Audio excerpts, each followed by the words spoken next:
you very much. We are very happy to see you today.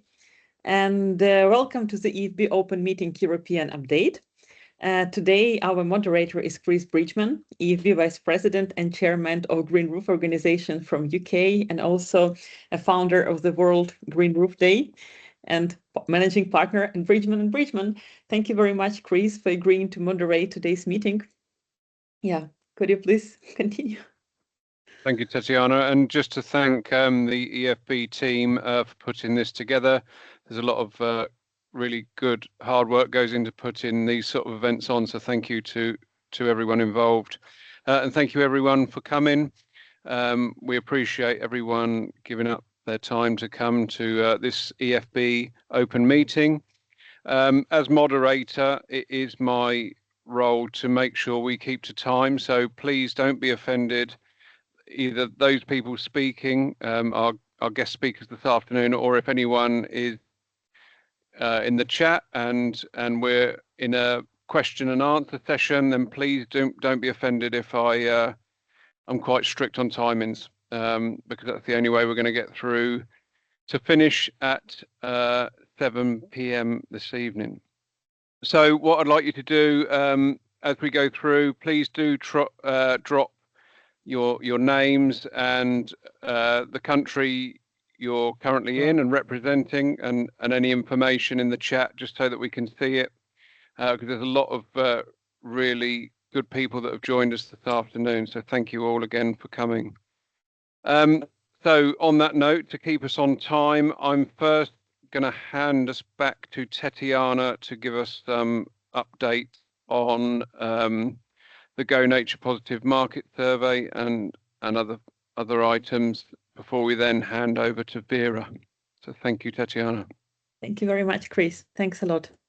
Yeah, first I will start with a very brief introduction of EFB. Most of you probably know that we are European Federation of Green Roof and Living Wall Associations, and we are umbrella organizations for the Green Roof Associations in Europe. Currently, we have 17 members from 20 European countries, and we are very proud to be the representatives of them here too, and many of them will also participate in this meeting and also in previous meetings of EFB, which are already recorded and on our YouTube. So together we have like more than 1,650 SMEs around Europe represented within our network. We are also partners with many umbrella organizations around Europe too. So Green Alliance and the European Landscape Contractor Associations. Egbert Roozen is also here. Thanks a lot. We participate and cooperate in many ways also with World Green Infrastructure Network. And today you will also hear a lot about the work which we have done together and other networks in SoGreen Alliance, and also AIPH and ECTP Innovative Build Environment. And GoNaturePositive project and Connecting Nature Enterprise Platform became our very, very close partners for this year. So I will tell a bit more about GoNaturePositive market survey and the project in general if you're not familiar with it yet. And I will kindly ask you to participate today, not only listen, because we really need your engagement until the end of this week. And I will tell you why. So GoNaturePositive project is a European Horizon project, which is started in 2024 and will end in 2027. It is coordinated by Trinity College Dublin, and it involves 20 partners across 14 countries. And we, as EFB, together with two national associations in our network in Portugal and Czech Republic, are representing one of the pilots in this project, Green Building Pilot. And one of the tasks of the project was to define what does nature positive economy means. And the definition was made that it's an economy net result of which combined leads to absolute increase in nature to the point of full recovery and prosperity for all society. Sounds very optimistic, and we also had a series of road mapping workshops within the project, which led us to the vision for the built environment, which you can see on the screen.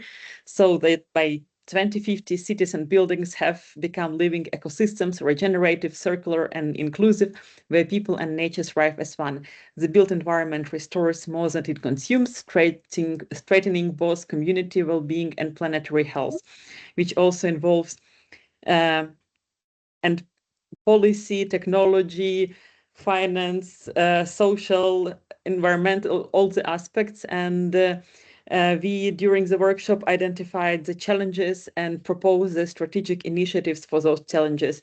This roadmap is still in development, and we will present it to you a few times later. But now we are in this point where we need to actually understand where we are standing and in the meaning of nature positive economy. And to understand this, how sustainable is your business and how we can support you on this way to the nature positive business.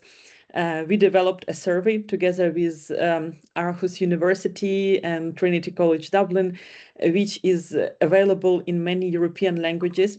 You can scan QR code on the screen. And if you are representative of business, if you are not representative of business, we also value your opinion very much. But we really need to understand also where business is standing. And this language, this survey is available on more than 10, I think, European languages. And if you follow this link, you will open it.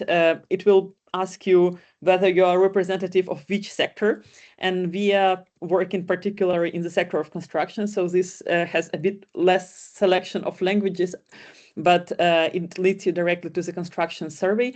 And I will share with you the link in the chat, or if you can take your phone and scan the screen now and open it, and maybe later you find 15-20 minutes to go through these questions. We will really appreciate your involvement.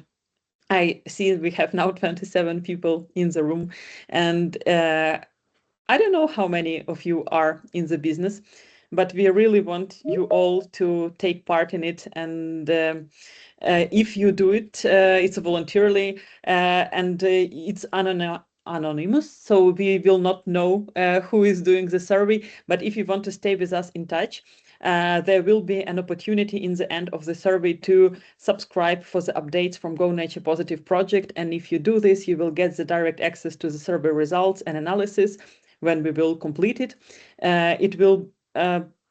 We try to collect 100 responses from each sector. So altogether 500 responses from 6 pilot sectors of the project, which is maybe very interesting perspective to see. We will also invite you to participate. Ambitious. Yes, we will also invite you to participate in Pioneer community if your company is interested to go with us through this journey to evaluate the level of nature positivity where you are now, and to identify the goals for you for the future, and maybe go through us through the series of trainings and individual support for your company to move towards the direction of nature positivity. We will be very happy if you also, after completing the survey, click on this link and subscribe to our updates and write us via our office email. I will show it in the end and also share in the chat if you're interested to be more active in this. But at least, please, find 15 minutes to complete the survey. That's my message for now. Thank you very much, Chris, Vera, and everybody, for this time. So I stop sharing and start sharing the links in the chat, and very much looking forward for your contributions today. Thank you, Tetiana. And now we're heading over to Vera, please. Thanks a lot, Chris. Yes, I think the links were already shared in the chat. At least I did my very best to support you, Tetiana, while you were speaking. And thanks to everyone who has not yet completed this exercise and is still willing to help us in, reaching the numbers, because, of course, the more data we have, the better basis we also have to operate further throughout the project, but also far beyond, because as Tetiana said, we are really working on a change and the growth of the market with the goal in 2030 and 2050. So yeah, really, really excited to have you all here, have you on board, and yes, develop that aspect further. So thanks a lot, Chris. I will now share my screen and try to jump into the second topic. GoNaturePositive. Just give me a second. So let's see, does it work? My screen's visible? Yes. Good. Okay, great. Yes, I think NaturePositive was a really, really, let's say, good keyword for what follows now from my perspective as a second working output that we had during the past, actually 6 months. That's when we started that specific project. So probably you are already aware of our EFB vision and mission, which is livable, safe, green cities for future generations. And yes, in that sense, of course, we as EFB ask ourselves every day, how can we be beneficiary for our members? How can we be beneficiary for our members of members? So basically for you companies out there who are installing, planning, deploying, maintaining green roofs and green walls on a daily business. So as EFB, what we actually do is, try to be active, try to be here for you, try to work for you in that specific 6 categories on the screen. So most of you here are familiar about our webinars and EFB Open Meetings, but we are also active in market reporting. Just like Tetiana said, so right now we are trying to quantify and understand the nature positive economy concept, how relevant it is for our sector, how relevant it is for the construction sector as a whole, and what should be done. But we are also surveying markets on a national scope with some of you as our members, and we have tools at hand to support you in case you need market data on your national scopes. We also engage ourselves in working groups when we need to answer specific requests. For example, there is a working group currently forming about standardization of nature-based solutions. And also, of course, we're involved in specific projects where we try to close specific innovation gaps that we see across the markets, also in direct connection and dialogue with you. And one last but not least service part that should be also mentioned are publications. And we had a lot of publications over the past few months. Some of them will be mentioned today. I will just quickly show them. So we started basically last year in March with our first approach of making benefits of green buildings more tangible, try to compile different numbers, data, facts from different investigations that we could find across Europe, but also beyond. We tried, this was originally a German initiative from Germany that had moved on to Austria. We now took it up from a European perspective, and now we are already, translating and further feeding this publication into specific other national languages. So thanks a lot also for your support of translating it and making it available to your communities. Followed by, last year in June, our over 100 pages technical guideline on solar green roofs and biosolar roofs. Very interesting work in collaboration with the World Green Infrastructure Network and Solar Power Europe. I think that document also contains basically really a lot of technical, practical information, also showcases on how solar green roofs can be done, what we already know about it, what we also know projects should not deliver, or where potentially technical barriers could be still embedded. It's also open source available. So in case you don't have it yet, just go to the website, download it.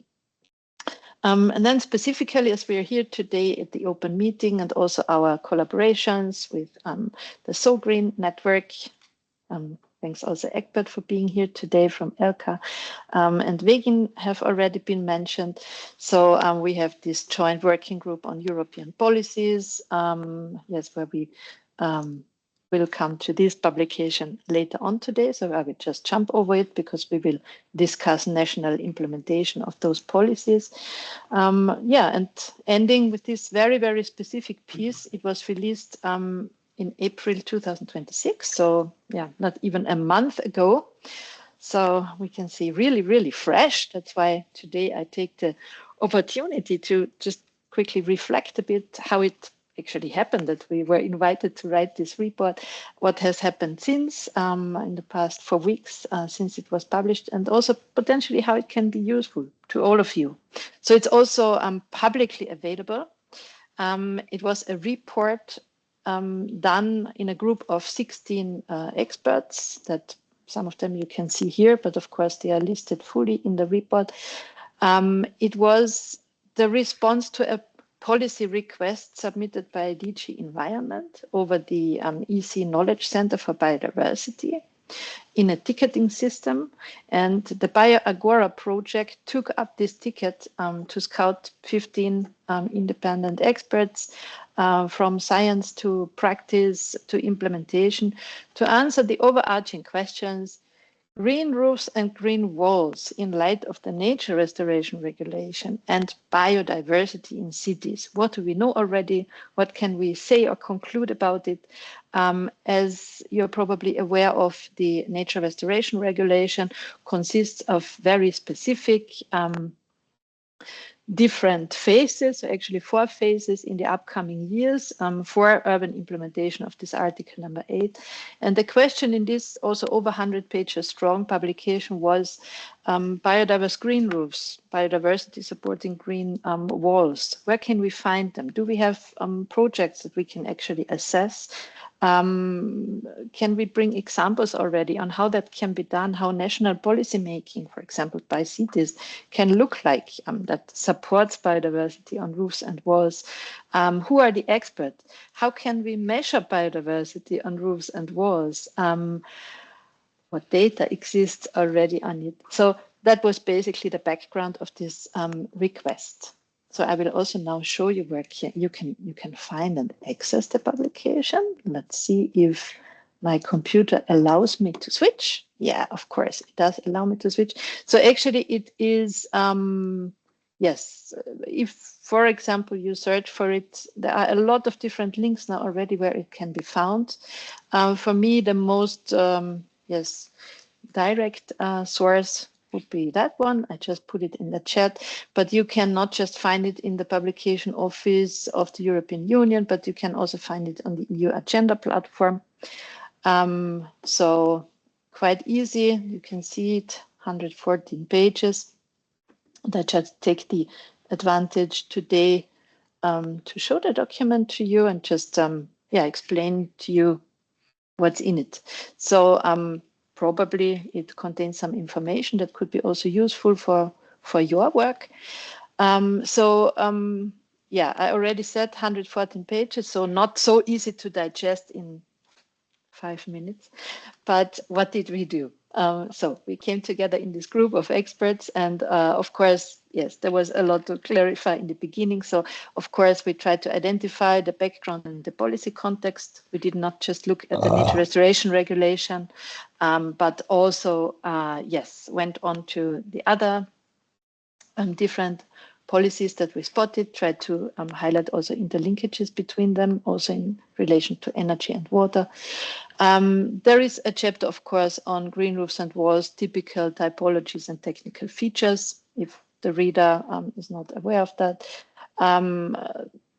The third chapter goes more on the methodology that we had in our experts group. So we selected case studies and analyzed them in the very beginning to understand how we could write and approach this report and what data and projects we could access, and we had.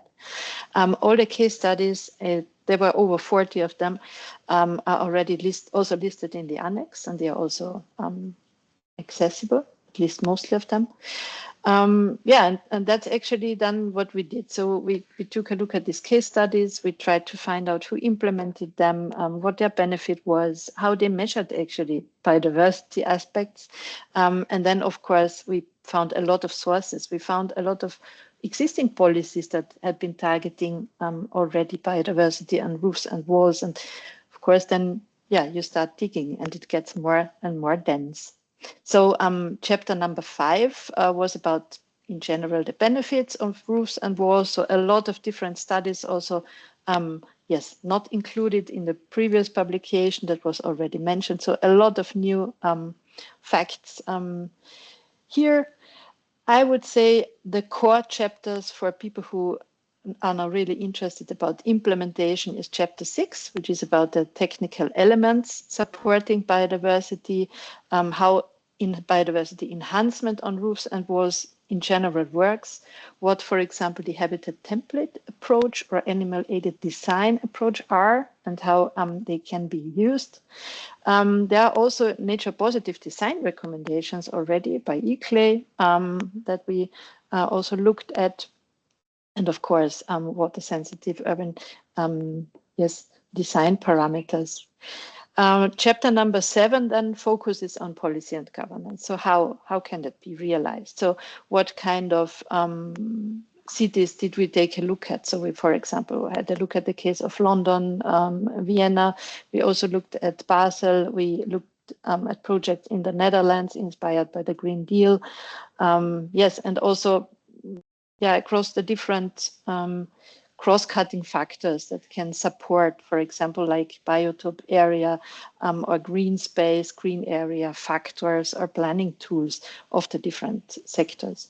We also, over a specific study, identified current bottlenecks in the insurance sector that could also potentially hinder or support projects at the same time. We were looking at supply chain and local sourcing constraints of biodiverse green roofs and walls, technical standards that already exists with metrics into that direction. Yes. Chapter 8 focused on maintenance, monitoring, and adaptive management, because if you take a look at the nature restoration regulation, it does not just start with setting a baseline on how much green there actually is, setting targets, how much green there should be, in which time frame, but also on how to measure the progress. And that's a very, very specific and central question the European Commission has in relation to the nature restoration regulation in all its different acts, fields of activity, also in, of course, urban areas. So in that specific chapter, we tried to see, okay, what can we already do with biodiversity monitoring protocols, with IoT and remote sensing services that we already have outside in the market, or that actually governments or cities already applying. How does a technical maintenance look like? What are inspection and health checks? Yes, resulting then into an explorative first chapter about also financial and market conditions. Who actually implements those projects? Is there a more cost to biodiversity? Can it be quantified? Do we find incentive systems already existing? Is there power in public-private partnership models that we can probably also already draw some first advice from? And basically these, let's say, 9 chapters, they build the foundation for the final chapter, number 10, which concludes of the specific recommendations and actionable steps. So if I'm a city, if I'm a planner, what can I do? How do I need to understand the specific text in the nature restoration regulation, urban aspect? What needs to be implemented? How can green roofs and walls be treated across planning policy and monitoring stages? And yes, then of course this chapter is full of different exemplar projects and also links. I would say that's quite the overview. You're please invited to explore that publication, also further share it. In case you find mistakes, also very welcome to work on them. So nobody's perfect. We know that. It was really hard work for a couple of months to get that document together. But in case we can still do some little tweaks or also get better, please, yes, recommendation and comments always warmly welcome. And what's also useful, so this references list starting from page 83 is really massive. So it builds on a lot of different projects and available other documents. So it also meant to be really a resource of inspiration. And that's actually the goal here. So I'm personally very happy that we have been invited to get this document together and provide quite a detailed, let's say, assessment and also advice on how projects that are targeted for biodiversity, how they can look like and how they can be supported further on. I think that's it from my side. So probably just also some aspects. So we looked also into some technical details of those roofs, and we tried to collect a lot of useful information. So I'm going to switch back actually to the presentation, and I think we're still well in time. But I will give over to Chris now and see if potentially there are also some first remarks and questions to that. And yes, thanks a lot for listening. Well, thank you, Vera. That's a huge amount of work that you've put into that, and we are incredibly grateful for what you've done. So we are going to go to the floor now to see if there are any questions for any of the topics either Vera or Tetiana mentioned. This is before we will move on to our next speaker, Egbert, shortly, if there are no questions. I just wanted to note that I saw the last few pages of the people that were referenced in that publication there, Vera, and just to note that the sad news that Nigel Dunnett passed away, who was huge in the UK in terms of his contribution to the green roof industry. And he actually set up the Green Roof Centre in Sheffield and worked a lot with Europe in the early days on bringing the concept here to the UK. So we do remember him and pass on our best wishes to his family. Thanks a lot, Chris. Yes, thank you. This publication is full of his works and and something for him to be proud of, and his family, a legacy that he's left. So thank you for that.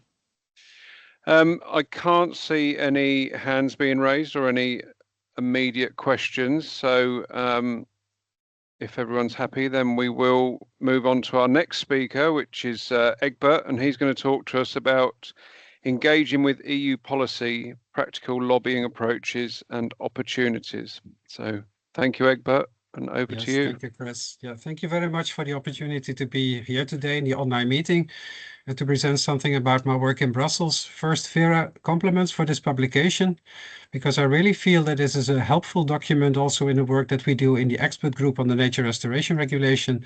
And this really is a very vital source of information that we can use for setting up the urban chapter in this nature restoration regulation. So I'm very, very happy with that. Thank you, Vera. And thank you, EFB. So let's see if I can share my presentation, because that's always very exciting. I hope that is the case. Yes? Yes. Yeah, that's the case. Okay. Because I had the honor to speak about, let's say, the practical lobby approaches and opportunities. That was a very good sentence made by Tetiana to summarize the presentation that I should do today. And yes, I think it's very important to more focus on how does the European lobby work also in interlinkage with the national lobby, because it's very important that those two are working together. So my presentation is today not about a specific topic, but it's more about what is the work that you are doing in Brussels and how can this also help, let's say, the green sector to get further on the national and on, let's say, the individual level as well.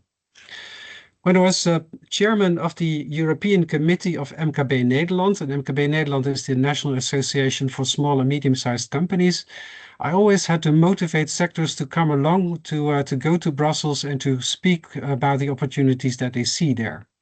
And the question that I asked them, have you any idea about the percentage of national legislation that comes from Brussels, from the EU? And most of them, they didn't have any idea. But maybe it's a good idea to put your estimation in the chat, and maybe we can come back later at the percentage that you think that is possible. Maybe with my story, I can also, let's say, give the motivation why this percentage should be there or should be higher. Let me see if it works. Yes.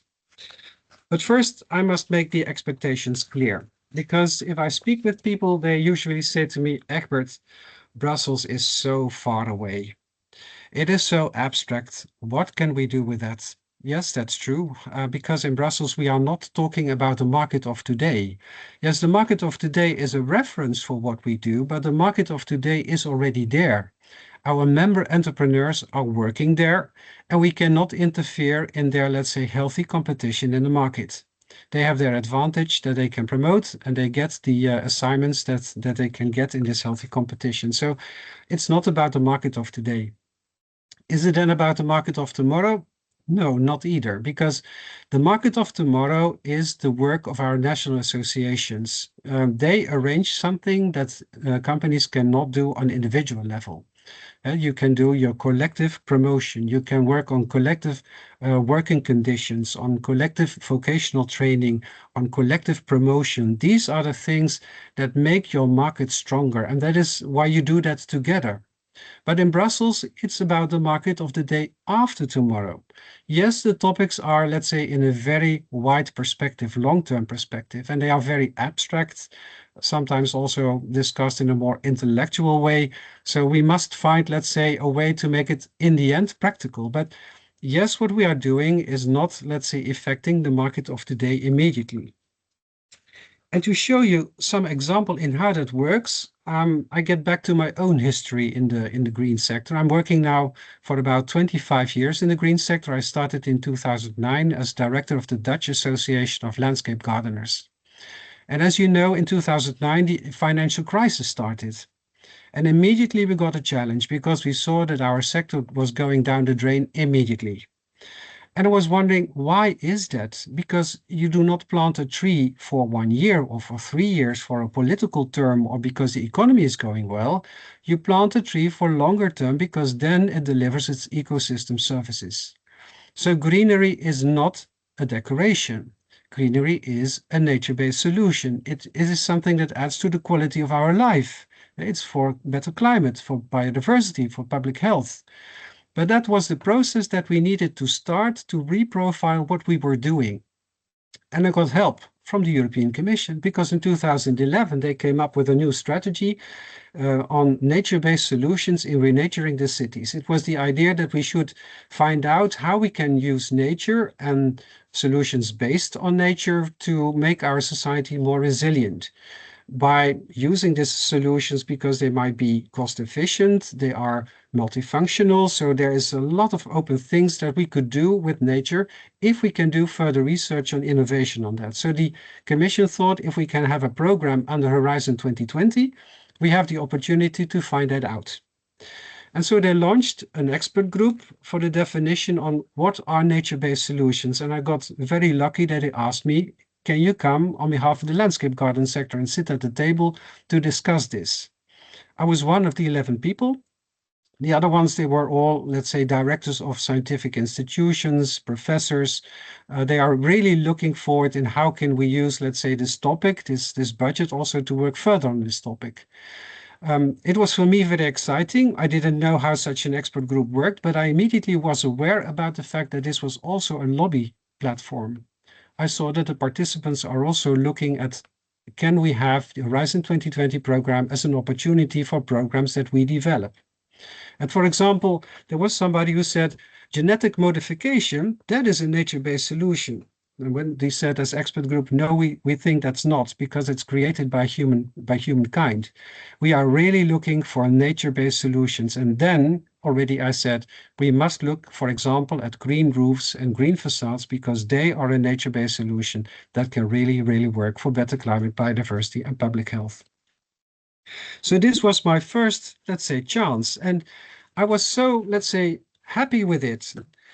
After 2 years, so to speak, I went back to the Netherlands. I spoke with my members, and my members said, Egbert, please go away. The market is very heavy. We have such a challenge. We have so much obligations. And now we have to make nature-based solutions of you. And then I said to them, the beauty is that you are already making them. But this is now something, finding out the deeper meaning of our work, the deeper meaning why we use nature, the deeper meaning what our expertise is. And you see in the end that this was something that we had to accomplish together. My lesson was that the European lobby is not effective if there is no strong interlinkage with the national lobby or the national situation. So I need to make sure that my homework is done. That was my first lesson. Till 2019, so to speak, besides of this expert group, there was not that much to do in Brussels. I remember that we had a discussion about the reduced VAT on gardening services, which was a very big topic, but we did not win that in the end. So we were not added to the list. We can only have the reduced VAT in incidental situations, but not in a structural way. There was something about the EU directive on public procurement, but that was a very, very complicated file. And we were speaking about the tachograph inside the heavy lorry vehicles, which was apparently a very important topic. But for the rest, for the green sector, there was not that much to do in Brussels. And then we got the European Green Deal. Do you see how this aligns? We had the Horizon 2020 program.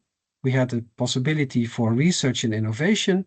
And then the Commission comes with the next step, the EU Green Deal, and said, okay, now we want to deepen also our knowledge on how we use nature and nature-based solutions. So we're talking about, for example, in the Green Deal, about the climate law. And the climate law was not alone about how can we reduce emissions, it was also how can we absorb CO2. So the nature-based solutions, they were mentioned there. So that was an opportunity. The same was with the renovation wave, because the renovation wave was not about only energy efficiency. Energy efficiency was also realized by using green roofs or having buildings in a green environment where there's a cooling opportunity also. So you saw that the renovation wave was a very important thing for us. EU taxonomy was on the list. It was about how can we create sustainable investment options. And can you imagine the green roofs and green facades were mentioned there as an investment, a sustainable investment opportunity. So it was great to see that the Green Deal has, let's say, given meaning to our nature-based solutions for better climate, biodiversity and public health. And the EU puts them on the agenda. So we needed to be there. And that is what we did as SoGreen Alliance. We presented ourselves in a proactive white paper with the title, we want to pass on a livable and greener world to our children and next generations, the same as in the vision of EFB, in which we presented ourselves as we are the ones who design, create, maintain, manage the nature-based solutions. So we are the partners in making these opportunities come true. And this position paper was presented for the European elections in 2024. So we have already made in that position paper, let's say in the white paper, the next step on what we wanted to achieve. So now, if you ask me, Egbert, what is then on the agenda in Brussels? Then this is the list. I did not put everything on because there's of course more, but these highlights for me the three very important domains in which we have to work in Brussels. It's about innovation in our green business case. It's about working on our workforce by making sure that we have the right working conditions, the right people involved. And we have to work on vocational training so that we have enough well-skilled people in our sector. So let's say these are the three lobby domains and all these topics fit in there. I see the nature restoration regulation as our, let's say, main driver in our future development, because this has a perspective till 2050. Can you imagine? We are already thinking about what do we need the coming 25 years to make this green business case come true for us. So this is really interesting. This is the moment where we are now working on what do we need in the upcoming 25 years to realize this green business case. We are already now discussing on the new strategy for vocational education and training. How do we want to organize our vocational training so that we have enough new people coming in?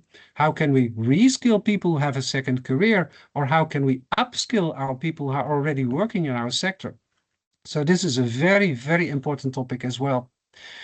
Of course, we want to have a recognition for the green, let's say, plots. We have expertise which is vital, which is valuable. It cannot be put in very large tenders. We want tenders in which innovation and, let's say, specific attention for green cases is the fact. So these are for us the two very important points that we bring in the evaluation of the public procurement directives, which is going on right now, and which the draft of the proposal is foreseen in the second or third quarter of this year. We have been speaking about the water resilience strategy. What can we do with a sponge city, for example? Also a very important element to further develop. The bioeconomy, what can we do with our green waste as a green source for new materials, for medicines, for construction materials, you name it. Or the affordable housing plan, can we use the green roof and green facades, for example, if we're going to renovate buildings? Nature credits as a form of attracting private funding for green projects that we do. And I look with great interest to the new climate resilience and risk management initiative that will come in the fourth quarter of this year, in how we are, let's say, on sectoral level included in this initiative. And as I told you, the social dialogue and working conditions, and also a sort of an idea for an eco-label. Maybe, Vera, that also aligns to what you said about how can we work on standardization of nature-based solutions. This might be an opportunity. So these are all kind of topics that are specifically on my agenda right now. So how do we influence then? Yes, it starts, of course, with making a position paper with your key messages. That is something that you have to do together with your members. You have to be sure that the message that you bring is feasible, is put into reality, is something that we can bring in a strong manner. But then, of course, the whole process of influencing starts. And there's one thing that is often forgotten. Can you imagine that when the European Commission came with the Nature Restoration Regulation proposal, within the first 3 months after the announcement of this legislation, this proposal, national governments have to make their position paper. And I can tell you this, that once that position paper is made, once their point of view is set, it's very, very hard to change that position. So this is where it really starts. If you want to influence something which is on the agenda in Brussels, you have to start at national level, where you have to get in contact with your ministry and with your permanent representation in Brussels to make sure that your national government is in the line as what you are pleading for. When the European Commission comes up with an idea, then there will be the possibility to react on a call for evidence. What kind of feedback can we give for new ideas? Is it feasible? How can we realize it? What is our idea for that? So, for example, we did that for the water resilience strategy, where I pleaded for the sponge city idea. But if then the Commission comes up with a draft proposal, then you have the possibility to react on a public consultation. And that is what we did, for example, for the public procurement, where we said we want to have specific green lots and we want to have more room for innovation. You can sit in an expert group, like we are sitting in the expert group on the Nature Restoration Regulation, with specific attention, of course, for the urban chapter. Here we are talking about how are we going to implement this regulation on national level. And in this expert group, for example, I meet representatives of the national governments who also tell how they are working, what they are doing, what kind of stakeholder involvement that they do, what kind of planning that they have. So it's very important to see how you can align also there within the expert group. Speaking with members of parliament is also useful, but then focus yourself on those who are rapporteur or shadow rapporteur on a specific proposal, or if they are working on an own initiative report. You can imagine if there are 750 members of parliament, it is very difficult to know them all. And I can tell you this, you can have a very enjoyable conversation with an MEP, but afterwards when you leave the door, then you can have the idea, okay, but what is the result of this conversation? it was good for the contact, but that's it. So you must be also, let's say, very selective in that. I focus at this particular moment specifically on meeting with experts of the Commission, because those are the people who are already thinking of, let's say, the first idea. We have to do something, and then it's already good that they know you and that you can also bring in your first ideas. And as a matter of fact, those people will remain in the position when the political semester ends. So that's also very important for the continuity of your contacts.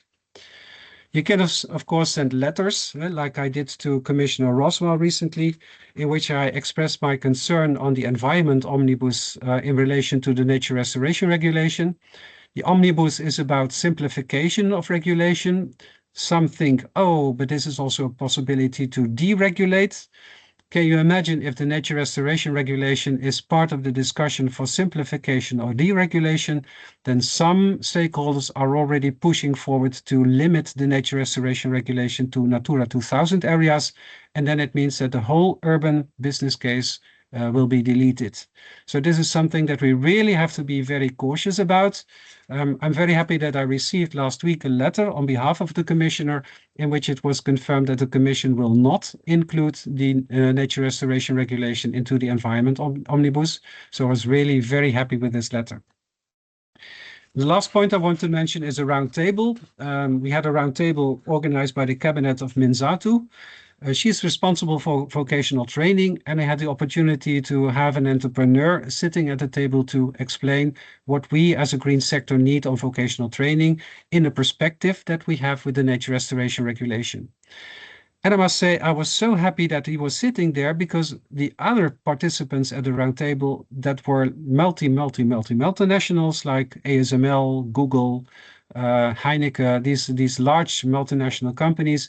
So I think it's very good that they also have the reference from our sector, which is then really SME, small and medium sized, but it's also very good that they have the idea of what we are doing and what we need for that. So if you look at my work in Brussels, yeah, of course, most of the time I'm looking at what is going on, what is on the agenda, not only at the European Commission or the European institutions, but also what are the stakeholders doing.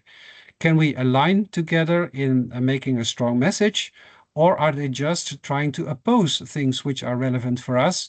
And what should we do? How should we react on that? So it's really like a sort of a diplomat looking for where is the opportunity. And of course, I need to be in contact with the people of the European institutions so that they know us, that they know what we can do, what we can contribute. Of course, I try to make coalitions as much as possible. So here you see the stakeholder partnerships. We are, for example, a partner of the Covenant of Mayors. We are aligned to the different missions of the European Commission. Also have contact with the new European Bauhaus, which is also very important for us.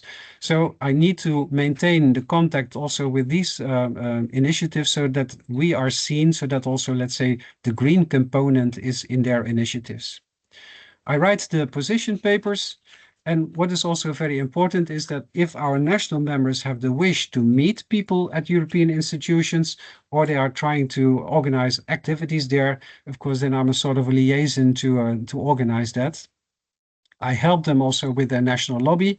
So sometimes people are also looking in what do we have to do? Of course, if we have European legislation coming up, which needs to be transposed to national level, then of course we need to be sure that they have the right context, that they have the right message, and that they have the right contacts at ministries to realize that. And of course, what I need to do is to make sure and make clear what am I doing on the content. So I write articles, for example, for digital newsletters, for social media, for websites that my national members also can use in the communication with their members. So this exchange between Brussels and national level is very, very important. And I summarized what are then the moments that I see them or speak with them. I have a lobby team that assists me. So if I have questions that I want to exchange directly about what can be the content or what can be the approach, what is wise to do, then I have lobbyists from my national members who can help me in working on that. And I frequently speak also the directors of the national associations to exchange on what are we doing and what kind of support can you deliver to me. Because if you have a specialist on, for example, working conditions or vocational training, then of course I really want to work together with them. What is also very important is that I need to know how is it going on national level.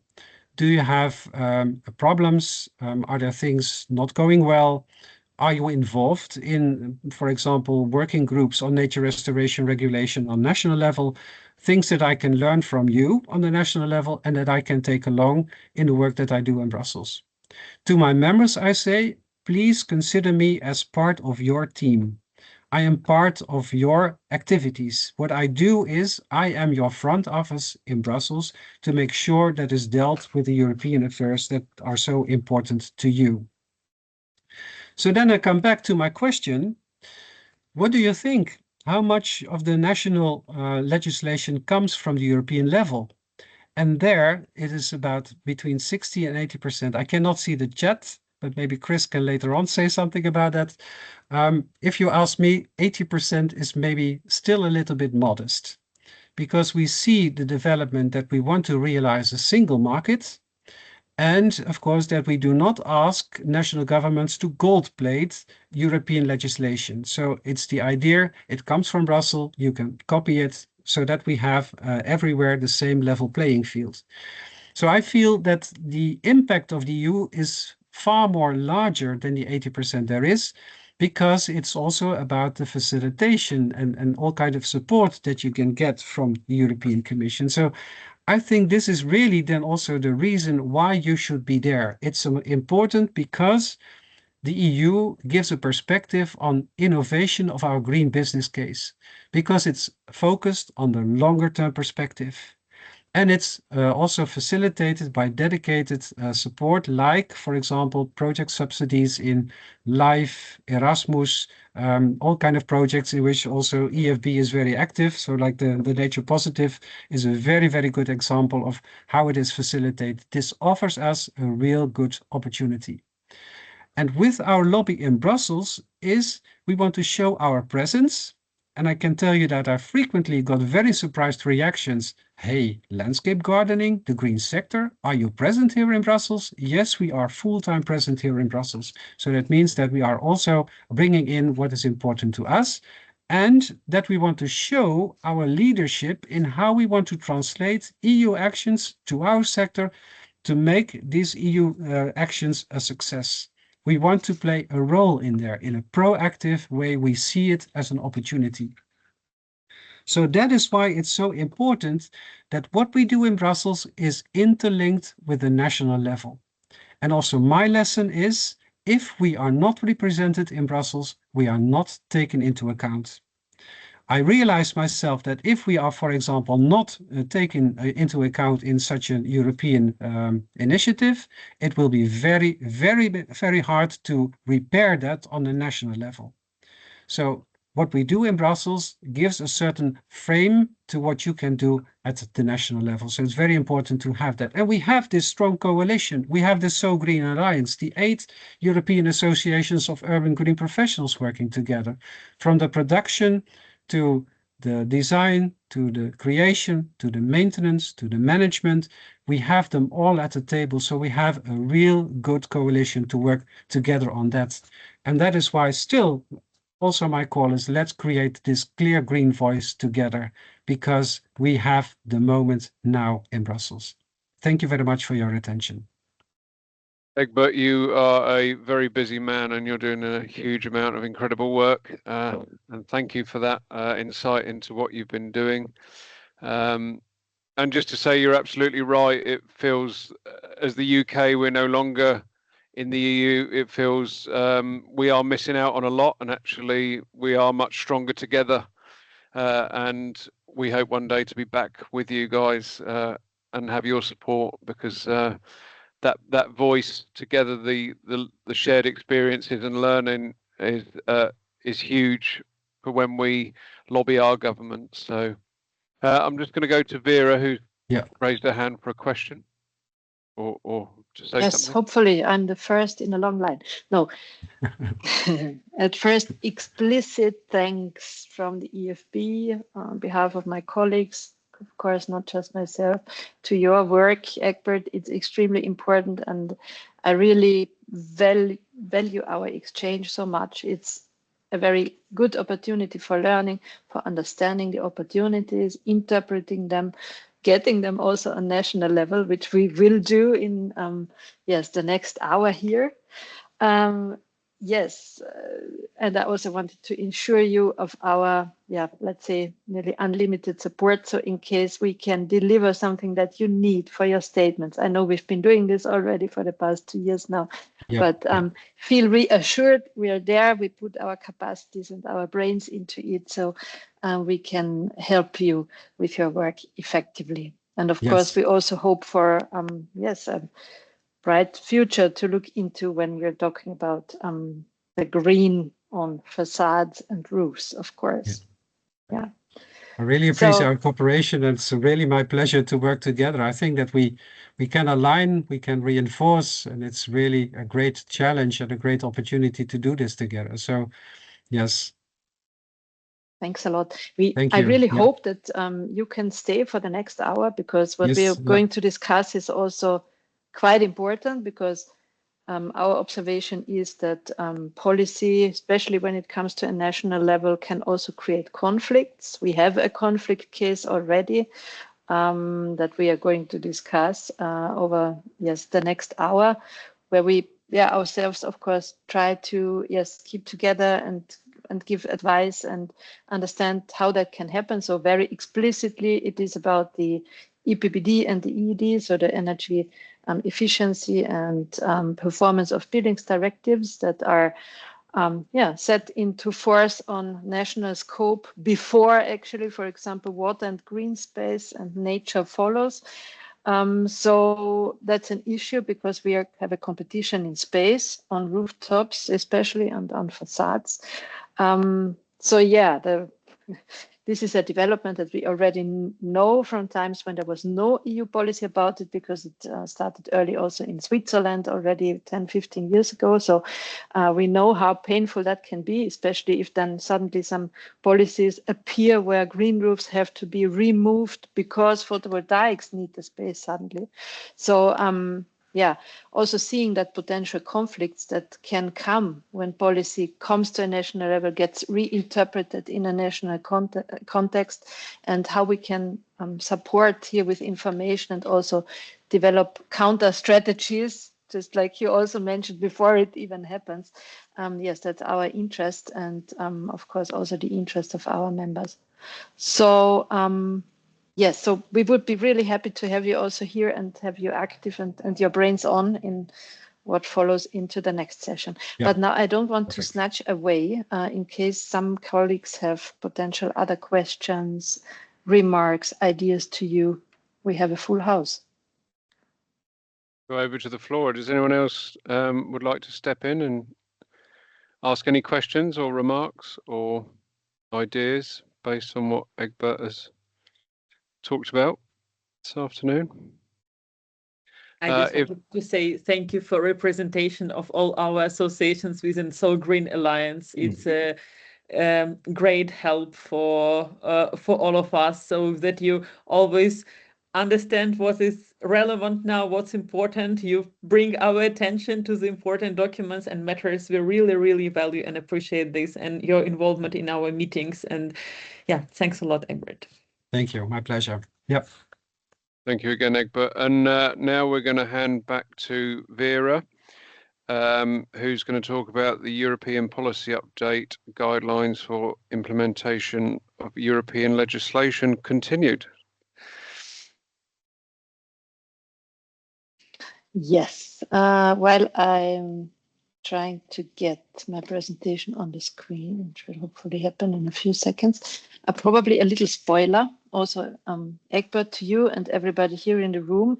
So at the very end, I know that my colleague Tetiana will also show the next events on the agenda for that year. One of the events will be the World Green Infrastructure Congress in Berlin, where we will have a lot of participants, of course, of our sector and the industry.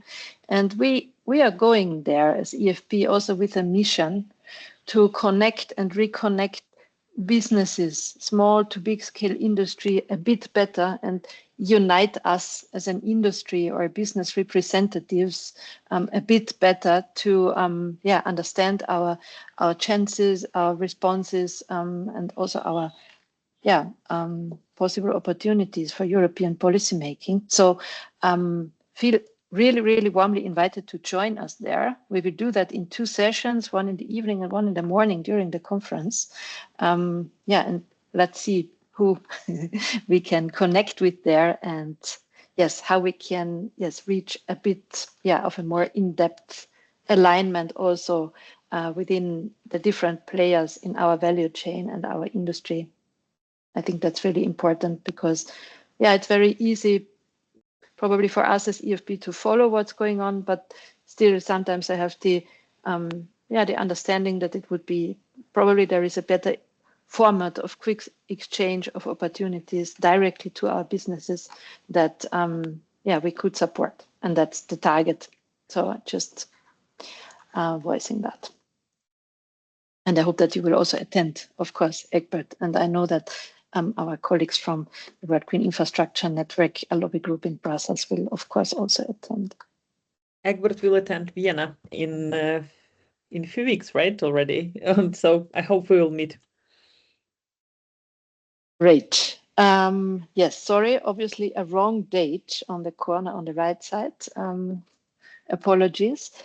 So I have the pleasure to just show again a bit of an overview about the work on the different policies that are, let's say, on the agenda or being implemented nationally already. The work that we did, that we offer for free to everyone in the room, before we go into a discussion with 3 of our national members that have also already summarized their thoughts about this today. So yes, this is just to put a bit of light on our recent publication on the policy guidance. So what we tried to do was, basically provide some national and local decision makers, probably a lot of our attendants today, with a clear guidance on the national transposition of the existing European policies and regulations that directly target green roofs and walls. This work is not yet done. If you listen to Egbert, of course, there will be new results in 2026 when, for example, the resilience framework will come to a development when it's also ready for national implementation. So we are planning to extend this guidance, of course, as soon as we see some new policy or regulation coming up. It should empower, of course, our members and national stakeholders to recognize the opportunities and also potential risks, to address them also proactively, so that, we can implement. This policy guidance at the moment is, directed towards 4 legislative pieces. The first one to be implemented also is the Energy Efficiency Directive. It's the oldest one, followed by the Energy Performance of Buildings Directive. Then we've also analyzed the Urban Wastewater Treatment Directive and also the Nature Restoration Regulation.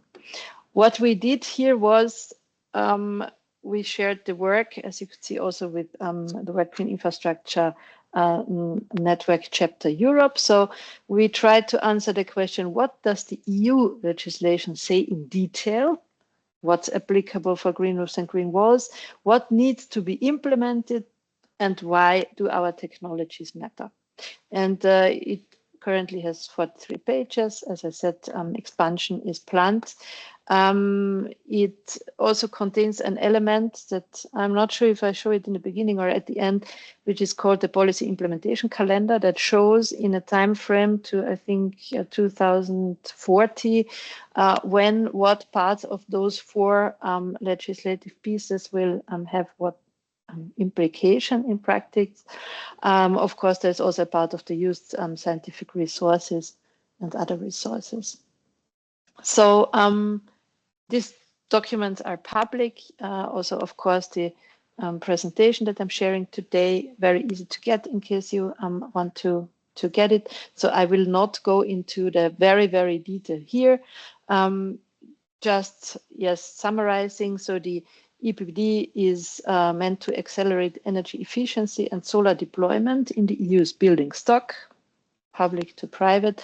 It has a lot of core requirements. One of them is the solar obligation, article number 10, that can create conflicts with green roofs, especially, and also green walls, of course, but we see issues with green roofs here.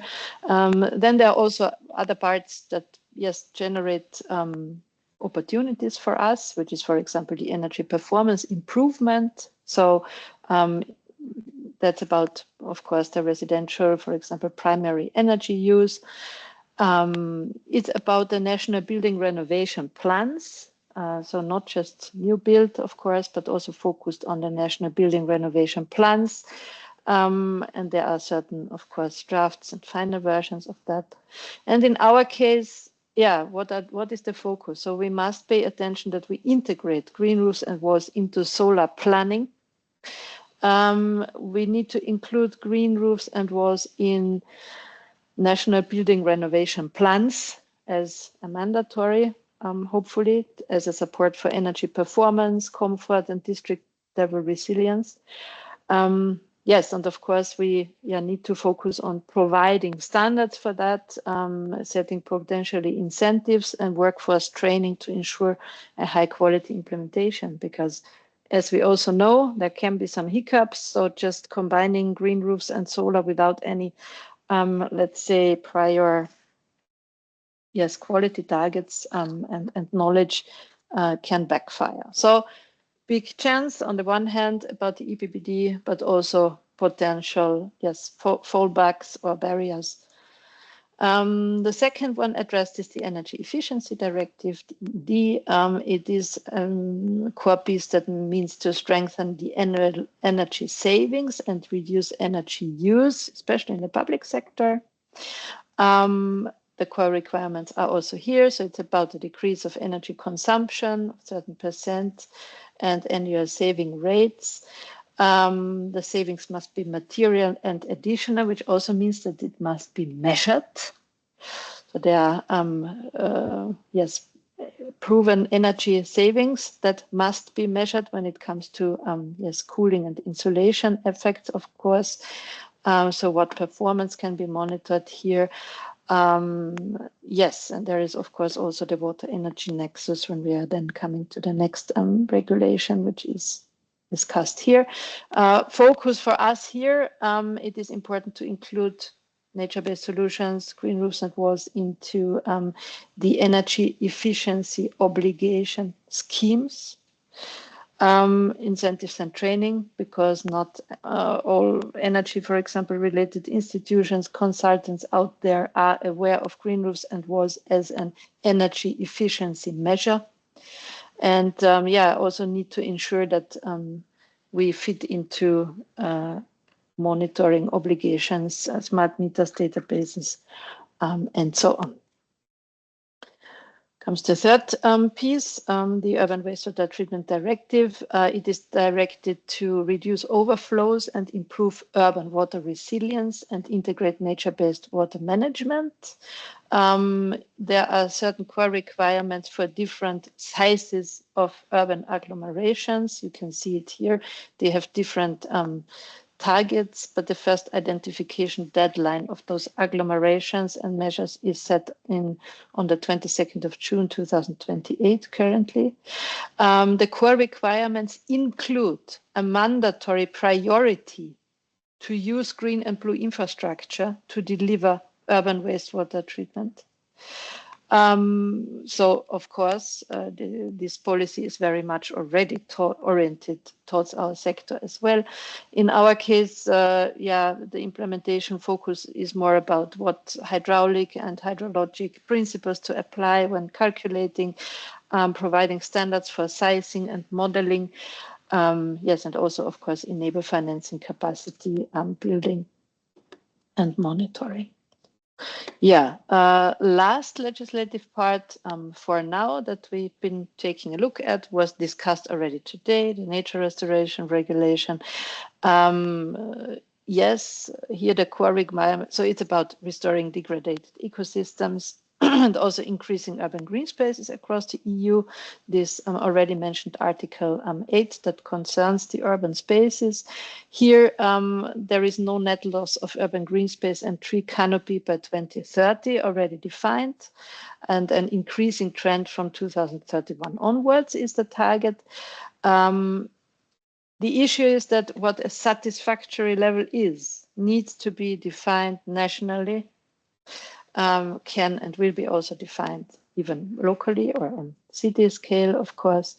Yeah, and recital 48, the integration of green space into buildings and infrastructure is explicitly allowed and mentioned in the regulation. So, of course, I already said this publication piece that we were able to deliver as a response to DG Environment over the BioAgora mechanism is a good step here. It tried, as I mentioned already today, to analyze this four-phase approach, the baseline mapping, the master planning, the greening projects, and the monitoring and adaptive management. So how that can be done on green roof and wall level. So yeah, now with what also was mentioned by Egbert, let's hope Article 8 stays. It's really important for us that Article 8 stays and does not fall, for example, for any kind of omnibus regulation. That's what was mentioned already. So this implementation calendar, I think it's really important and also interesting to see what regulation kicks in first and why, because then everybody can also notice on national level, how do these parallel integrations now go? Where are conflicts? Because if we now reserve all the spaces on buildings for energy, and we don't consider that we also need them to manage water and also deliver biodiversity, there is a big problem. So everybody, we can just repeat that, pled or that wish, please engage in policy making, identify stakeholders. If you are a stakeholder yourself on a national level, speak up. It's not said that in every country there will be conflicts, but there is a high potential because time-wise, the energy-related implementations go much faster and earlier than the water, and as we can see here to 2039, the nature restoration limits of national implementation are currently set. So that's the main thing to do right now. So from an EFB viewpoint, of course, we try to support our members in that process. We want to proactively involve you to speak about it. This date today, of course, is also reserved for that specific goal. We need to exchange, we need to understand what's going on. We need to see if there are conflicts, how they can be resolved. We need to learn from each other also. So it would be really good to see that we can use this policy also on national level for an accelerated market uptake, of course, and greater visibility and acceptance of our technologies.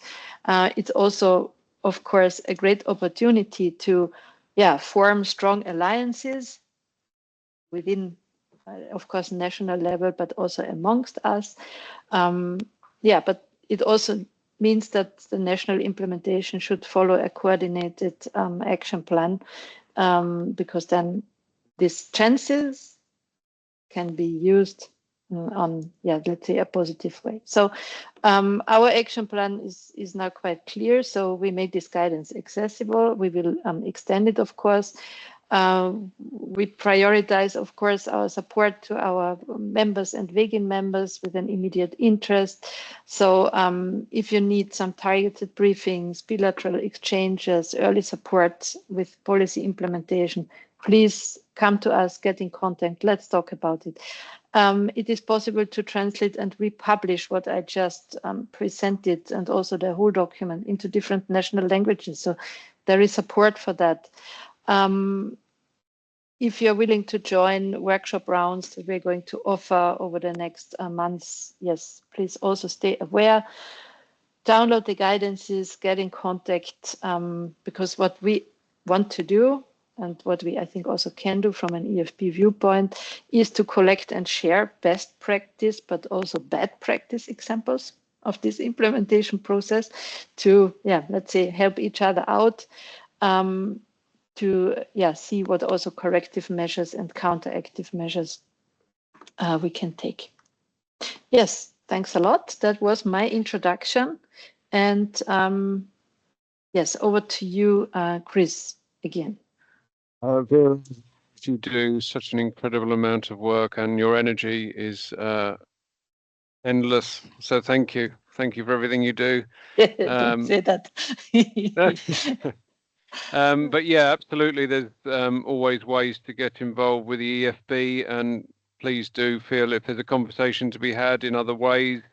If you have links with municipalities or government bodies that would like to get involved, then please do get in touch with our fantastic team that can help look at how we can work together, as well as our existing members as well. If there's things we can do to strengthen what we do or create opportunities, then please do let us know. So are there any questions or ideas that you'd like to share with Vera based on what she's shared?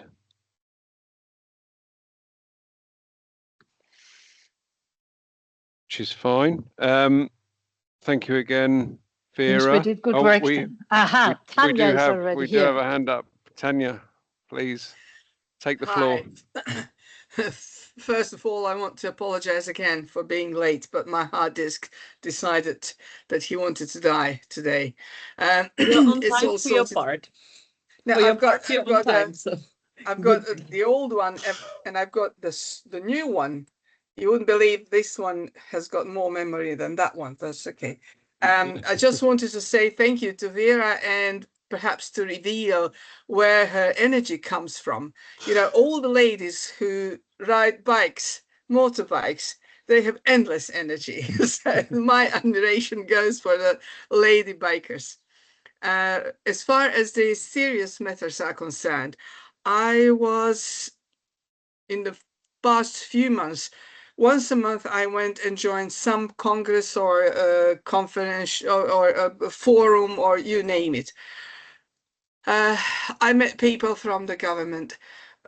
For the other members, we in Croatia are just in an open field of not having any regulations regarding the green roofs at all. I started translating Italian code of practice, but this situation, geopolitical as they call it, made us all run like crazy for some other things. So for the nice and clever stuff, there is not so much time left. One thing that I noticed through being at those events, one was the Day of Architects of Croatia, the other one was organized by the Green Council Croatia, which is member of this great Green Building Council of Europe. One thing comes into ear very often, and that is renovation.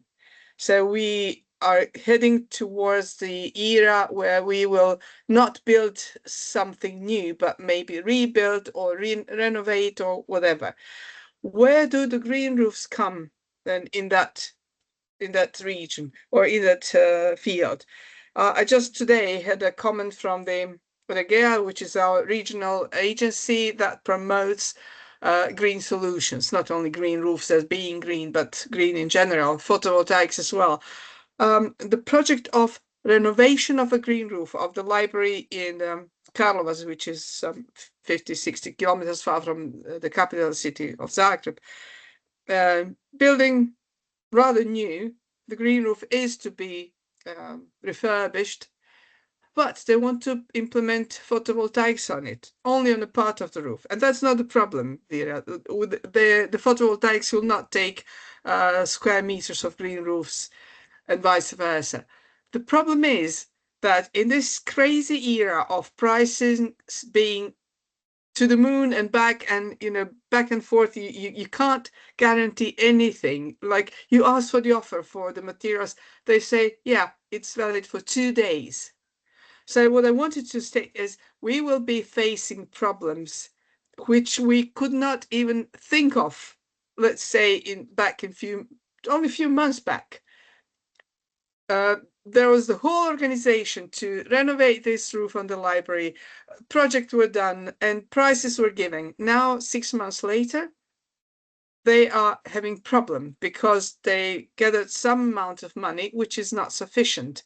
I don't know in your countries, but I face, being also close to the XPS and EPS industry, the prices of raw materials have gone over 100% on top of the old ones just a few months ago.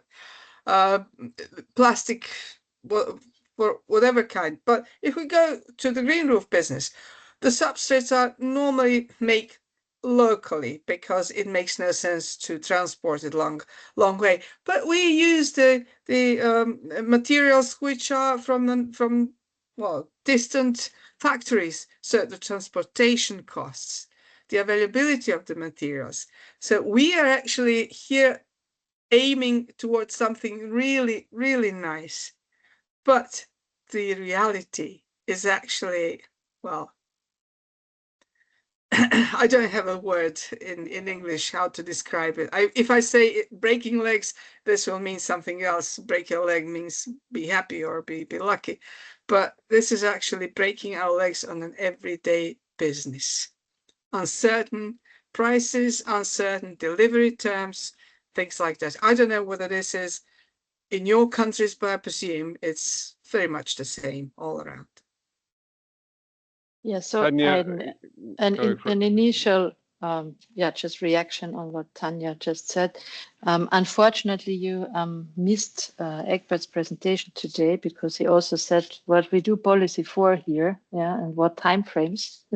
And we are aware that today's and tomorrow's business right now along the whole construction industry and the whole sector looks like what you've just mentioned. So yeah, of course, this is not just, let's say, a hiccup that you are facing in Croatia. It is also here in Austria, of course, all over the countries, I would say. So yes, good question. Probably, Chris, sorry, I did interrupt you. No, I was just going to say we were having a very positive meeting, Tanya, before you arrived. So thanks for that, for bringing down the doom and gloom. But no, we are, it's absolutely, we are starting to feel it here in the UK as well. Haulage prices have gone up 15 to 20% as surcharges, but there's no sign of when surcharges may be dropped, if they're dropped at all. I know on some waterproofing products, literally on a job in Wales, it was, if you don't buy it this week, it will be £8,000 more expensive next week. So you need to buy it, and that's causing a lot of issues. And as you say, it may stop projects happening. More projects will get shelved because they just can't afford to continue and can't afford that price rise. So it is starting to hit us as well. And I guess everyone in the room, in some way, it will affect. And we have to see where that will go. In terms of timing, and Tanya, you are one of our stars of the next session. So I'd like to introduce yourself.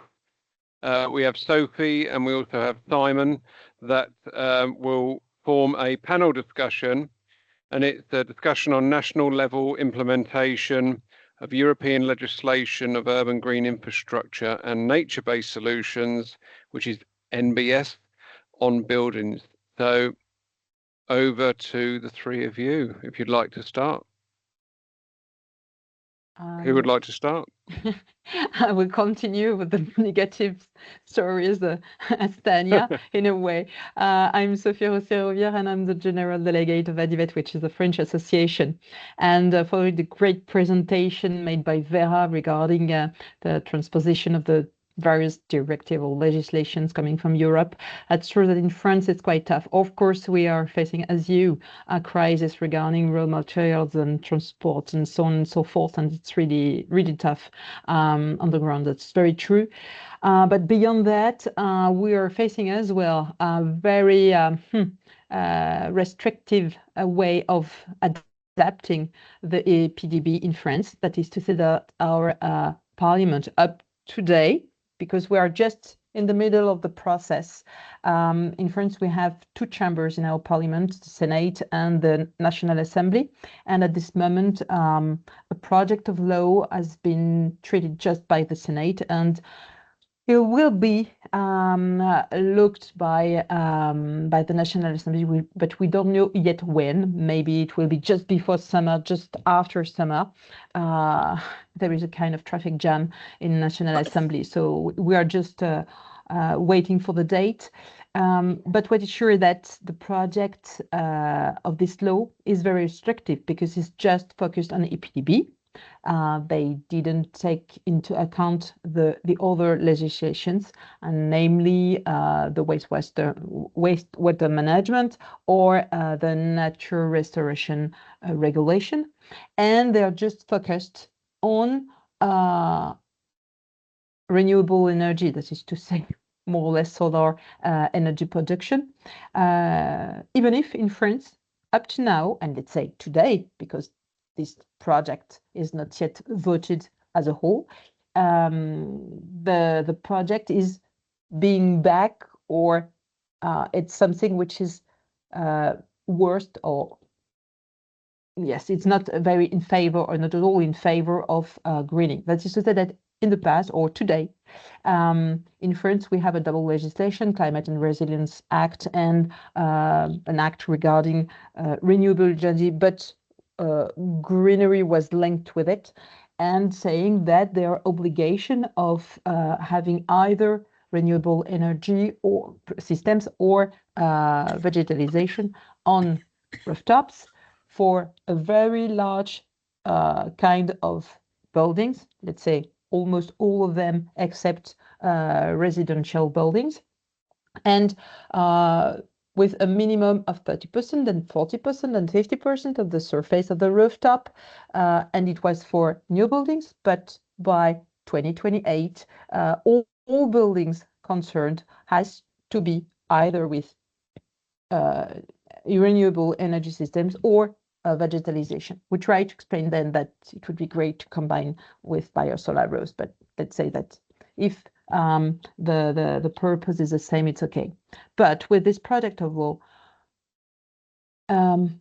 let's say normally adaptation of the French legislation of the EPDB, it says that now what would be mandatory is just to put renewable energy, saying that there is no place anymore for vegetalization. And it was this project of law was launched very beginning of this year, mid of January. It was debated in the Senate in a very early beginning of February, and then voted. And then, however, for us, if I'm positive, what is interesting is, first of all, that we discussed with ministry, we discussed with parliament members, senators, and then deputies. And of course, we address some proposal of transforming the project of law.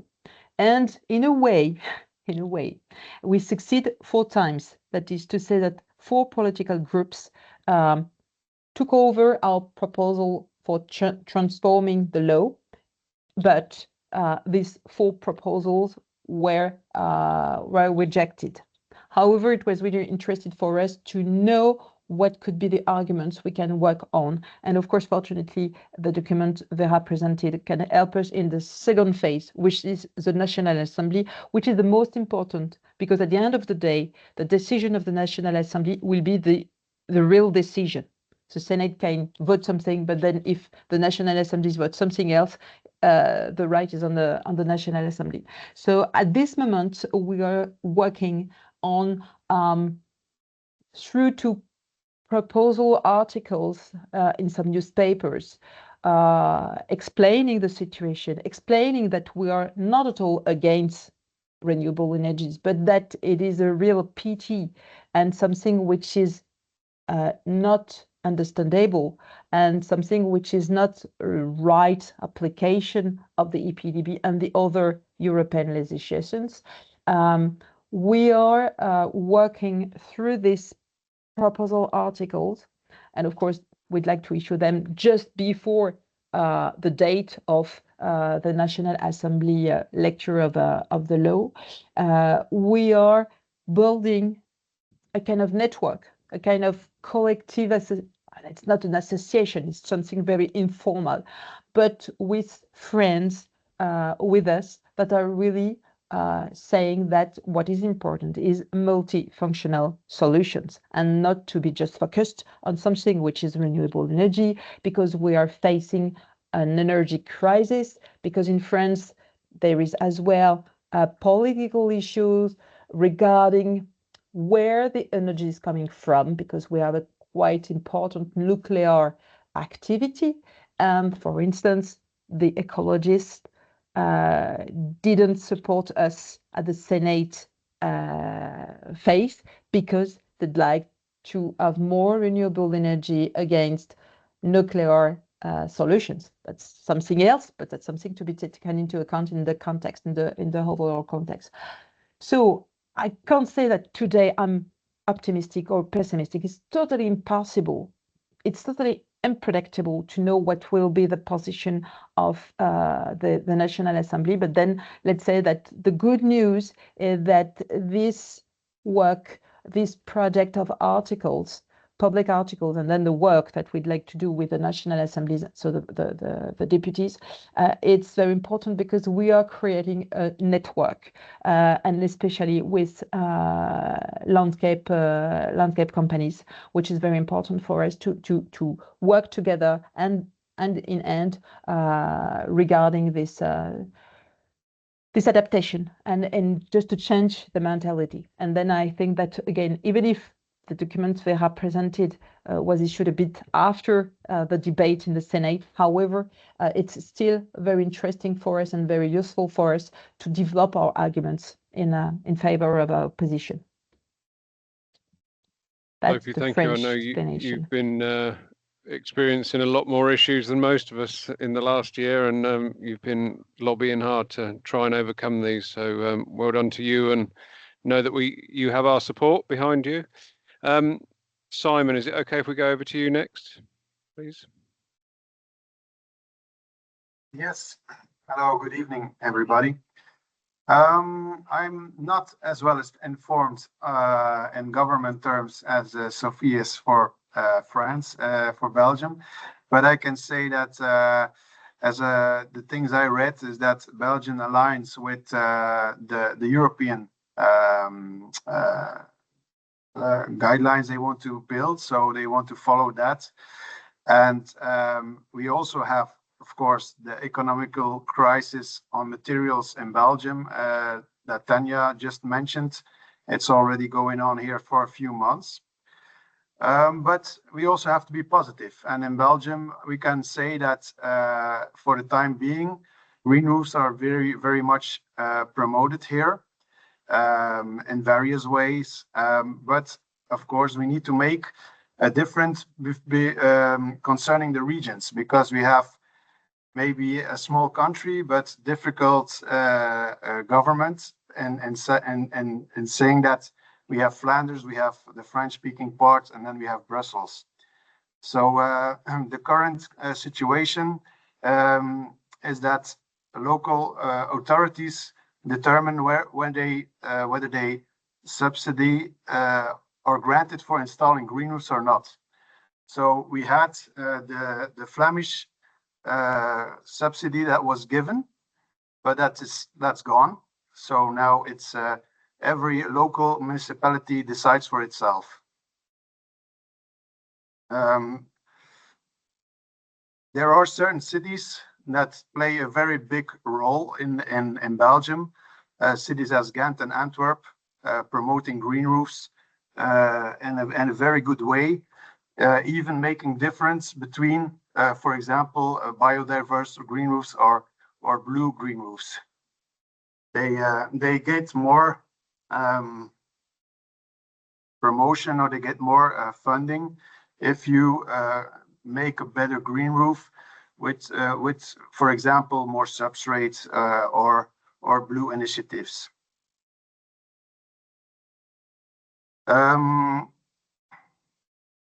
Also, the water assessment is a very big thing.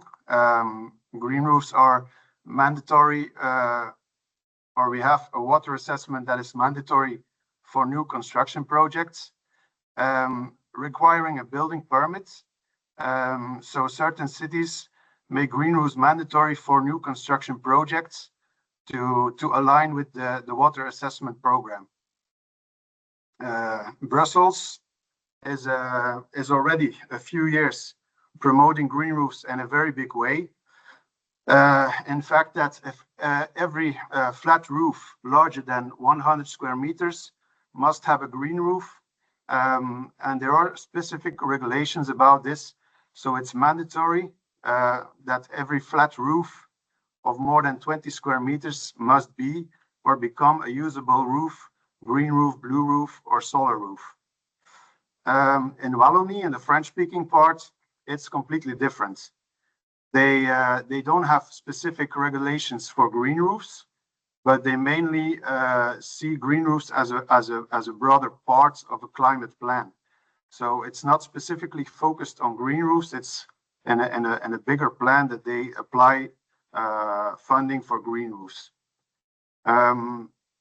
If we look at green facading in Belgium, there's not really a big promotion for that. And if we have promotion, for example, for green facade installing, it's mostly the ground-based green facades that are promoted. For example, by removing tiles and installing climbing plants to the walls. So it's a good initiative, and a lot of cities fund that for local people. Furthermore, some time ago, the climate roof protocol was developed here in Belgium. It's a protocol that governments, contractors, architects, and other stakeholders can endorse as a commitment statement to advocate for a circular and ecological roofing sector in the future. So that's quite an important one. It's basically underlining that we want to evolve in the future with our roofs to they turn it into colors: green, blue, red, or yellow. So they want to evolve in that direction, that in some years all our roofs will be installed as or solar or green roofs or blue roofs or red roofs, which are roofs where we can live, or terraces or parking ways. So this protocol community aspects, right? Sorry? Community use aspects. Yeah, community use aspects are. Yeah. They want because Belgium is a small country. Building expansion is not as easy. So they want also to use every roof that is there in his best way. It's something that is becoming a real awareness here. Ground prices for building raised a lot, so now we build more compact, and the roofs get very important for the buildings to improve them and to use them. So in line with the climate roof protocol, there are also working groups that are started to further investigate and optimize specific constructions of green roofs, as there are blue roofs, which are now really, really popular in Belgium and really promoted a lot. The green roofs, we already know it here for a decade, and it's really common. So it's really implemented already.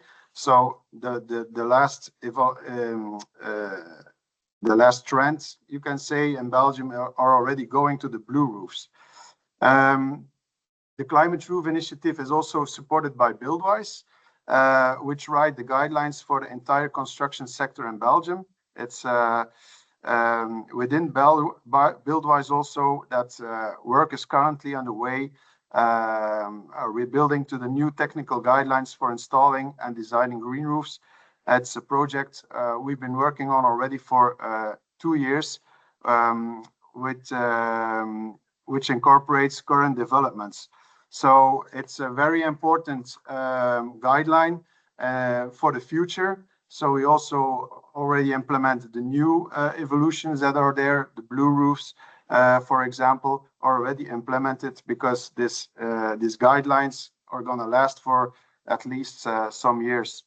And then maybe to end with our federation, we will start soon with the Green Roof Market Report, something EFB is already long demanding from us.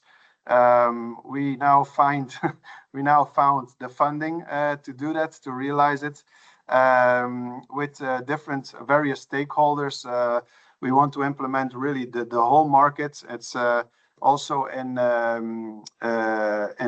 line with the presentation we saw in working together to improve the market. And we need the figures. We need the figures to lobby, to go to the governments, to the local governments, because also in Belgium we have another very ideal economic situation. And as we know, the first thing that goes are most of the times the green stuff. So we cannot be pessimistic because we have a very, very alive green roof market and a very much alive evolution in Belgium for building green infrastructure. So we're looking forward to the future, and we will see. Thank you, Simon. We know you're doing some incredible work there as well. And thank you for taking the time to speak with us this afternoon in your busy schedule. Lastly, we're going to go over to Tanya for the last 8 minutes of this session to tell us about your experiences in Croatia. Okay, it would be wise to switch the microphone on before I start. Well, when I listen to you guys, I just think that I come from another planet. There are green roofs and initiatives in Croatia. I can share that we were the host of the first ever Arcadia Festival of Transformative NBS Solutions. That was last year in April, with some further to come to be held in Denmark and Bulgaria, if I'm not mistaken. But this was all due to activities of people from the faculties, not so much people from the government. People, our mayor, for instance, came and took pictures with us, and he ran away. I've got the feeling that in our part of the world, or at least in our country, it is more to the activities of people who are directly involved in it, but not so much in politics and stuff. As I said earlier, lack of any legislation in this field is actually opening the door to people to mess around with things. We do have this building regulations which implement, or we are obliged to implement, nearly zero energy buildings. Now, as of 2030, there will be zero emission buildings. So the green roofs and facades are kind of part of it, but how to make it, how to implement it, it's still like a Wild West, I would say. There are some positive examples, but as I said, us who are in this newly made organization or association, we are all, 3 of us in our fields, very, very busy. So we would need to spread around the news and maybe make our association bigger and share some tasks and responsibilities so we could move forward. I met the lady from the ministry just a week ago in Brella. You know, I have a feeling that she just says, "Oh, come to me, we shall talk." And she said this in the last couple of months. Every time we met, we haven't met yet. I have a feeling sometimes that we sit on the, I don't know whether it's a right English term, in a tower of ivory, where we imagine things we are fantasizing, but not so much can be or is done. Sorry for being a little bit pessimistic. Chris knows me for my other energy. I hope I will be in a better mood in Swansea in a short while, but it's not about the mood. It's just that there's everybody's talking like we are all in the middle of the Third World War. What are we talking about? Some green facades? Some green roofs? Some energy savings? For instance, Simon, what you said that in Belgium, the blue green roofs are more and more popular. Well, you've got God's given climate for the green roofs to grow on their own. We here down the south, we face, well, at least you have more humidity and not and milder temperature. We've got plus 40 Celsius degrees in summer, sometimes even minus 15, even minus 20 in winter. Then hot summers, very dry. So, and people here, more you go to the south, people like to see things nice. But what's written in the small letters, for instance, the taking care of the things, you know, you install it and it's beautiful the first couple of months even, but then you have to maintain it.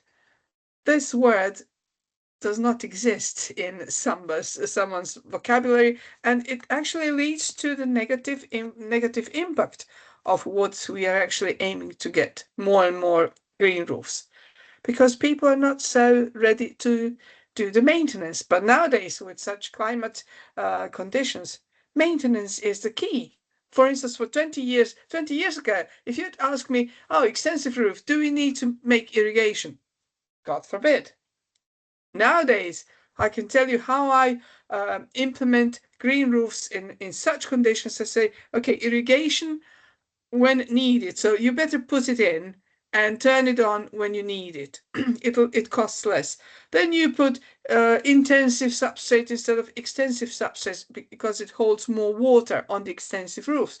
Then you add this and that. So you actually are trying to be a Wizard of Oz to prolong the nice picture of the newly installed green roof, because I don't know, we always look up at the Europeans, the Western Europeans, like we are like barbarians down the south.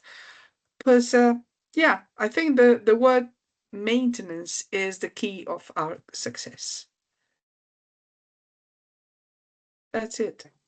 Maybe Tanya, I can give a short reply on that, because of course, we're lucky that we are already in a much evolved green roof market in Belgium.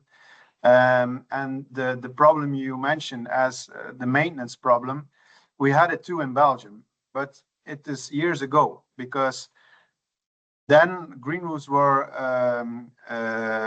mandatory or they needed to do it because the government told them or the building legislation told it. And so the contractors were not always happy with the green roofs.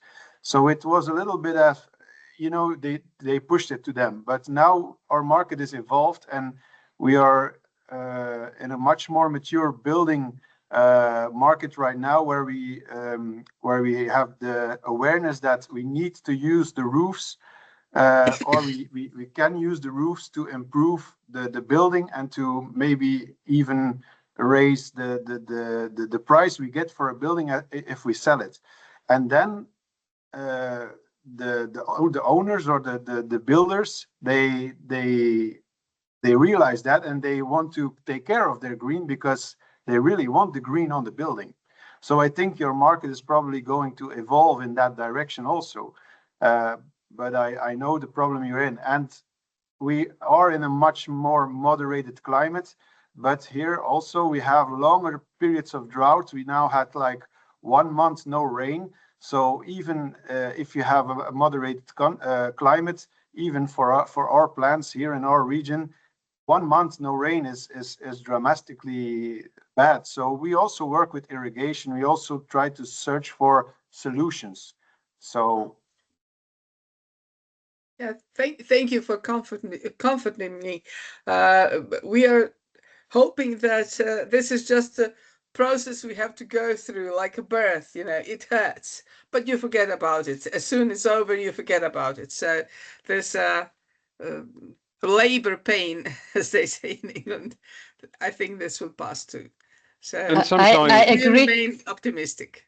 I agree. I think all of our members, depending if they can still remember that phase of their market or not, will answer market development is a process.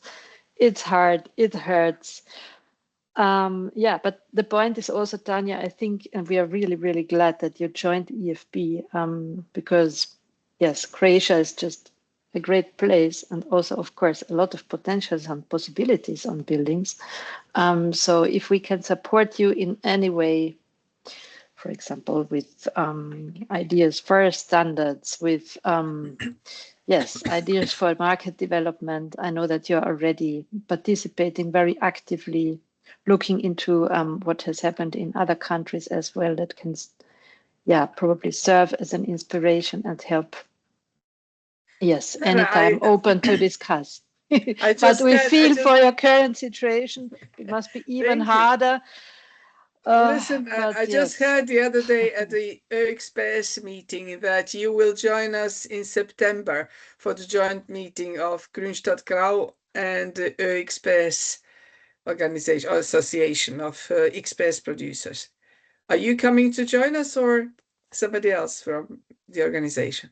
Have not yet heard about it, but we'll follow up on that. Okay, I'll let you know. So at least on this level, we shall meet in Austria, not in Croatia. But I'll bring all this nice experience back home.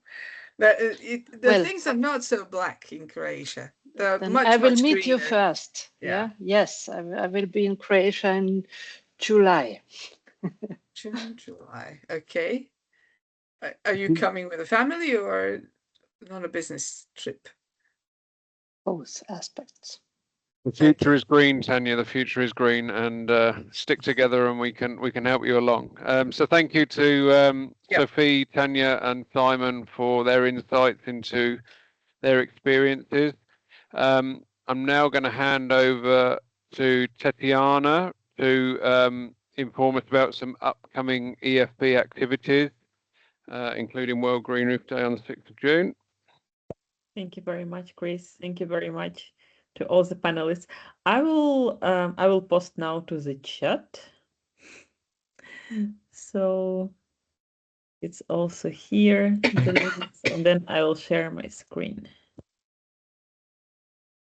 Probably just to quickly comment on the question that Tuomo, sorry for misspelling probably, Weinikainen has put into the chat about life cycles of different integrated green, I assume green roof and wall constructions. So the answer to that is yes, definitely. If you're interested about that, get in contact probably with me personally. We have knowledge of, yes, a lot of our members and members of members who did already life cycle assessments and also environmental product declaration for their different green roof and wall systems. So probably that's a good answer. So yes, sorry, back to you, Tetiana. Yeah, thank you very much that you shared it. Yeah, just a couple of upcoming events from, I think, much more from our network. Just two which we highlight because we participate actively in them and we are partners of the events, and we invite you to the Poland to Bialystok or online on 19th, 21st of May. We both will be presenting there with Vera, Greening Modern Cities, the event organized by the Polish Green Roof Association. The link is to the chat. If you still want to register, it's also available online, so there is no necessity to travel if you don't want to. And the other event, which is you have to travel to it, but it really worth it. So it's a 3-day Congress in Berlin on 9th, 11th of June. And EFB will have an annual general meeting 1 day in advance before this Congress. And I think all the EFB network will be present there, and there will be a huge trade exhibition and also a lot of workshops, lections, and an excursion in Berlin on green walls, green roofs, green buildings, interior greening, and so on. So it's I would say like the biggest event of the year. So if you still want to join it, the link is in the chat, and we encourage you to meet us in person there. And for those who were not here but still want to participate in our market survey, please follow the link in the chat or QR code on the screen and dedicate 15-20 minutes of your time to answer some questions on behalf of your company. We would really appreciate that. Thank you very much. And yes, as you know, this session was recorded. It will be online on our YouTube channel. You can subscribe not to miss our webinars, open meetings, and other events. Thank you very much. Thank you, Tetiana, and thank you again to everyone, participants and attendees for coming along this afternoon. And we look forward to continuing the conversation going forward. So if there's no further comments or questions, if you raise your hand now, you have a few minutes, a few seconds even to make yourself known. And if not, then we thank you and we wish you a very pleasant evening and look forward to seeing you at one of the upcoming conferences in either Poland or Germany. So thank you. Thank you very much. Thanks a lot, Chris, for your excellent thanks. Moderation and support. And sorry, I did not mention the World Green Roof Day, and which was first to mention on the files, on the slides, but not maybe we can one last minute to tell about it and encourage people to participate. And next time we will definitely include it on the slides too. No, that's fine, no problem. So it is 6th of June, World Green Roof Day. It's an opportunity for everyone to take part and celebrate and share what they're doing in Europe or around the world with green roofs, and make the day your own. Share the love of green roofs. Thank you. Thank you very much, Chris. Thanks a lot for excellent moderation to all the speakers, Egbert, Simon, Tanya, Sophie, Vera. Thank you very much. Thank you, guys. everyone. Thank you very Bye. much. Take care. Till next Bye. time. Good night. Bye-bye. Bye-bye. Take care. Bye.